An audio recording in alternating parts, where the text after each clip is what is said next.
My name's Mitch, I'm Jordan. and this is First Impression Reviews. Today we will be reviewing Ori and the Will of the Wisps. So, to start off for Ori, let's talk about the storyline, Jordan. Yeah. So storyline, pretty much basic same thing as I think the first one.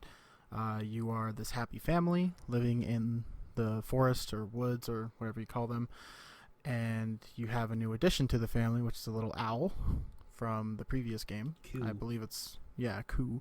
It's her daughter, kid, whatever you want to call it. Mm-hmm. And yeah, then things go awry, and you again, as Ori, have to go through the forest and banish away the darkness. Yeah, so it kind of picks up where it left off. There's some obviously a little bit of time that passed that you weren't available for from that first game, but you no longer have the spirit, I guess, that you had, or like the helper in series 1 right off the bat. You don't have like this thing that just shoots stuff for you. You first get endowed with an ability that is a sword like ability, I guess. Yeah, it's light sword. And that's kind of where you start off on your adventure, is you get this ability and use it to make the darkness go away, and you gather other abilities as you go through the entire level and different parts of the forest or environment. Yeah, so that's probably, I guess, the main thing we should start off with is the core gameplay and the new additions and all the old stuff that they kept. New stuff being the light sword that you talked about. I love and hate it at the same time, if that makes sense. I like the addition of something new, and because that was one of the things that bugged me in the original, is just I had to just keep pressing X and it eventually will kill the thing that's near me, and you couldn't really target a lot. I mean, there was things where it would attack more than one person, but that was later on. But this one, it feels like you're a little more in control of your combat and like what you take on and different ways you approach different enemies. So that was nice. It's kind of a little funky. I don't know if you got any of this, but if you notice, whenever you attack, it like pushes your guy forward, which I didn't love. Yep. Because it puts, like, especially in those boss fights, like being hit just by running into them is such a big deal in a lot of those, and that was kind of annoying. Other things, I think it was a little too much put in. I feel it was definitely a quantity over quality approach in this. They just went a little overboard. Yeah, for sure. I slightly mentioned this to you while we were playing, but the fact that one of the abilities is you launch a fireball and then you can use that fireball to go somewhere else is fine. Like, I mean, that's not a big deal. But later on, especially depending on the order you do it, you get another ability where you can just straight up jump and then use the bash ability again, making the fire one basically useless unless you want to do damage. Right, and the only way I found it used for that fire one was for the damage, especially in bosses. It actually helped me out a lot. Yeah. So I guess that's really the only point. But you're right. Why not just take the jump right away and just kind of get the fire thing later, or vice versa? Just make them slightly more different. Like, they were too similar. There was also too, like you said, there was too many abilities comparatively to the first one. Like, if there was another Ori before this one that had half of the abilities that this one has, and then they ramped up again, I could see it being better. But being such a drastic change from the first one, I don't know was the best idea. It's not like I disliked any of the abilities really, except for when they were too similar, but they weren't. I didn't think like they were underpowered or overpowered, and I mean there were certain things for certain situations. Right. But and then I guess one other thing with the abilities is there were certain abilities that you would use only in certain sections of the map. Mm-hmm. And then they were useless. And then they were useless. Yeah, you never used them. Which, it wouldn't be the biggest problem if you didn't have only 3 slots to put those in. And the thing is, with the 3 slots, it's really like you have 1 slot, because I mean, the one is going to be your basic attack. I mean, that's that's take any just energy. Yeah.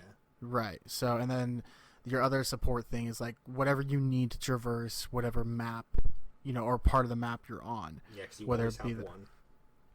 Exactly. So really, you only have like one free slot to kind of mess around and play with, and I found myself constantly going through and like, okay, I better equip the heal. Now I gotta equip the bow if I want to get this, and it just got a little tedious.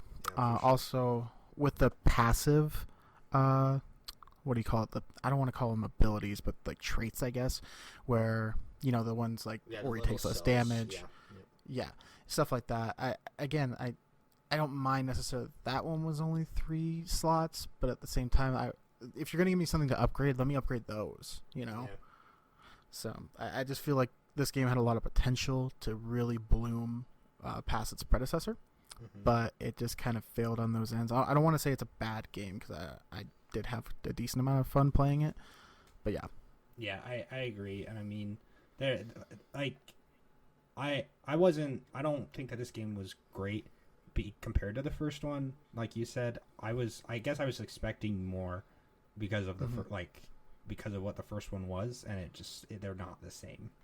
They're not. No, and expecting more is honestly my thoughts as well, because I was really blown away by the first one. It was very unique, had a really good flow. Another thing I will say that was good about this gameplay is the platforming is still the best part of the game. I think there's a very I don't want to, flowistic's not a word, but it feels very natural, and you feel very accomplished when you string together a group of like double jumps and dashes, especially when you get to like the water areas and you have to dash out of the water, then grapple up to something, side dash over, leap off of something else. It all really flew nice together. Yeah. But I just feel the cons kind of outweighed it, because like when I would have those fun things, I would be immediately dragged back to the things where I'm like, ugh. Yeah. Like, but okay, so we got gameplay going, or just talked about that. Yeah, I mean that's the main aspect in this game specifically, the story, because the story, I mean, is part of the gameplay. It's not like a lot of cutscenes. It's you go to a cutscene. The cutscene happens for 30 seconds to a minute, maybe a minute and a half for a longer one, and then it like seamlessly transitions into the game. That's something that I appreciate in games. That's, I guess, is a pro, is that there's no loading screens, really. Cutscenes. Yeah, like it's just a lot like God of War. Yeah, everything's just there. You're loaded in. There's no really loading screens besides the initial load period, and it makes the game go a lot smoother. For sure. Yeah, definitely. I think we feel the same way on this regarding gameplay. So, graphics, easily right up there with the platforming is one of my favorite parts. I think that's the main thing that sets this game apart from other platformers like it.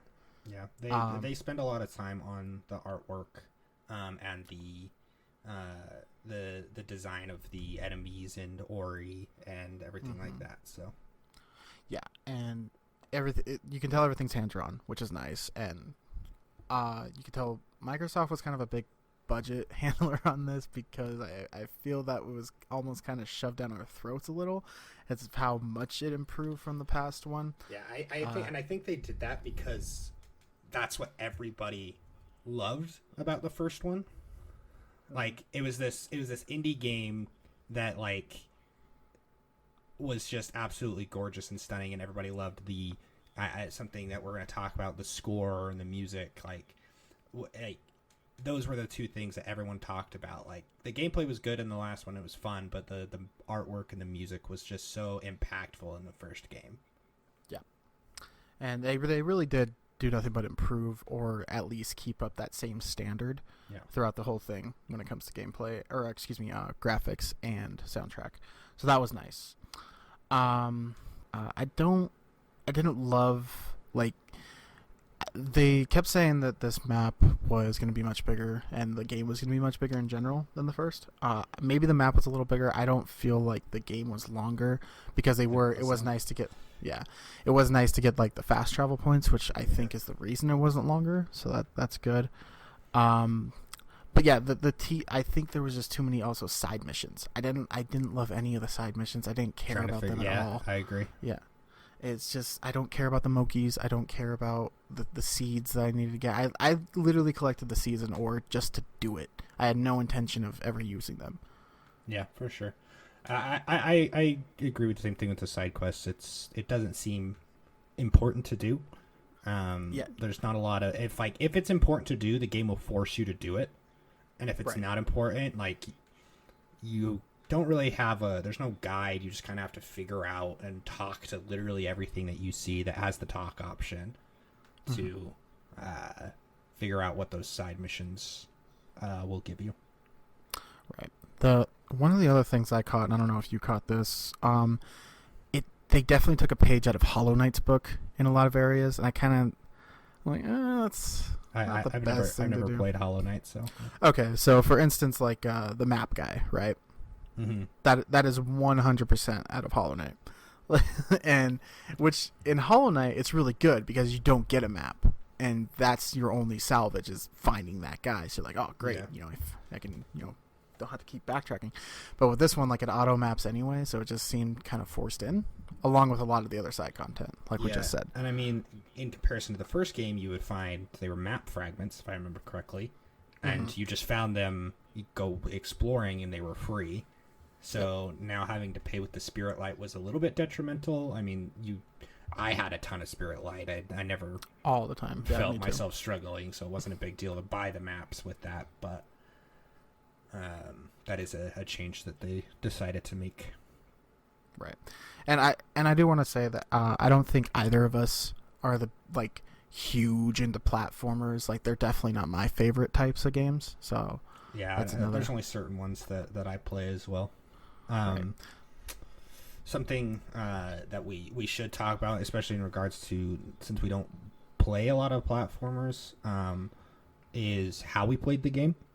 So I personally, I know we did it differently. I played on mouse and keyboard, and I used WASD and the mouse. Which you're insane, but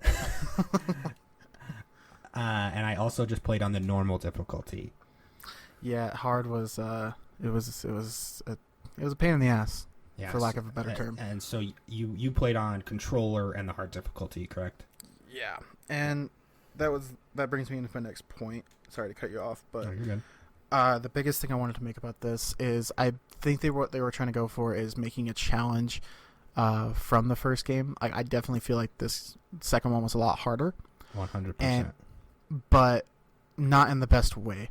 Like, for instance, to take something like Dark Souls, Bloodborne, Neo, when I play those games and I hit my head against the wall for 100 tries over, when I finally beat that guy, it's a real accomplished feeling because I know the game wasn't actively working against me per se. It's just there was one way to do this, and I just have to find that way.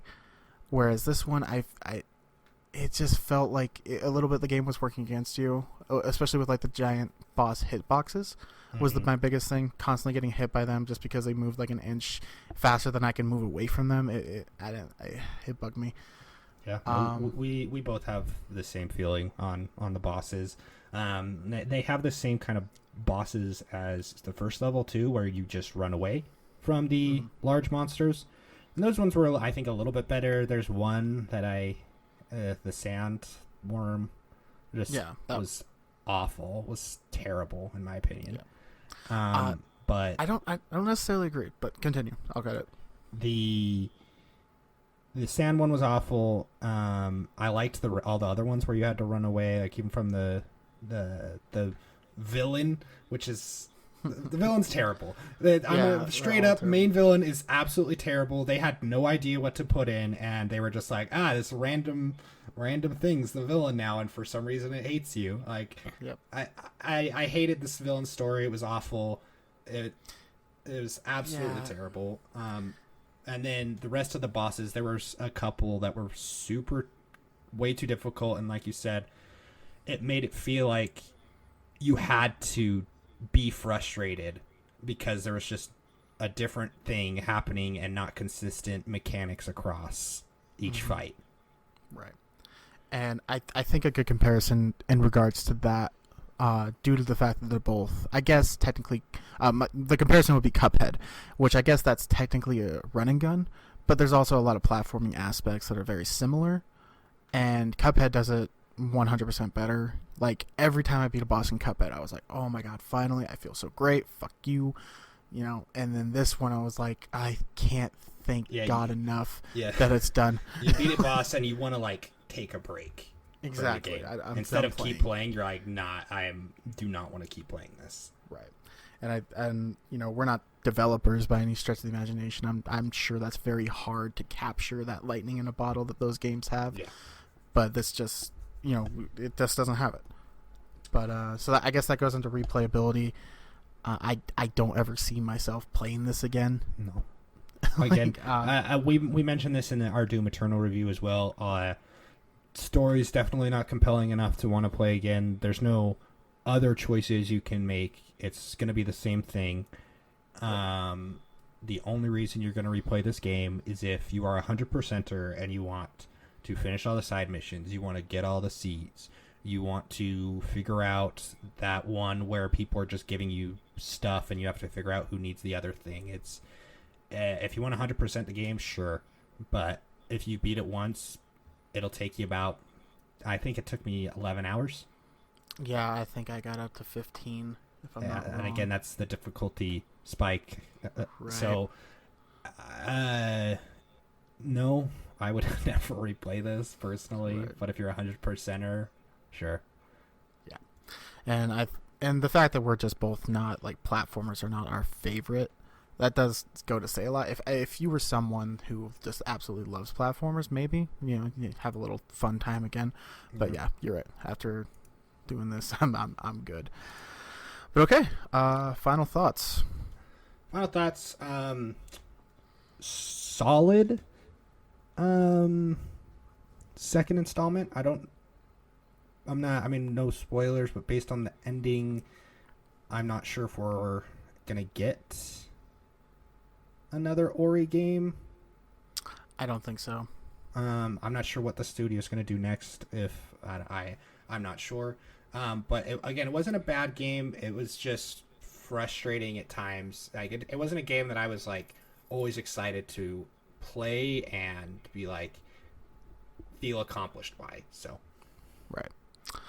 Yeah. So I mean, I'll go with grade first. I gave this a solid 7 out of 10. I kind of put into the fact that I don't love platformers. I understand a lot of people do, and the fact that it is still only $30, so that kind of all goes into it. It still had a lot of good positive areas, and the detriments weren't horribly holding it back. So yeah, 7 out of 10 for me. Yeah, and so score for me, I'd agree. I'd say 7 out of 10, especially for the $30 price tag that it has. Right. If this was $60 or no way in hell. No way in hell. I'm giving it it's not worth it. Not long enough. Not too frustrating. I would have paid $60 for the first game, like when it first came out. Not now, but like right. If I knew what it was and I was like, oh yeah, I would have paid $60 for the first one. But right. this one's not worth 60. Right. And I think what goes into that is the fact that the first one was just so unique. And it just came out of left field. It was totally its own thing, which in this day and age is a real treat. Mm-hmm. We don't see that a lot. So yeah. But okay. Yeah. I think we're good. So okay. I'm Mitch. I'm Jordan. And this has been First Impression Reviews. Thanks for stopping by, guys. Comment, make sure that you let us know if there's anything you'd like to change about the show or the style of things that we're doing. We're trying to learn here, and we would like to get as good as possible. So leave us a comment letting us know about anything that you would do to help us out. Thanks, guys.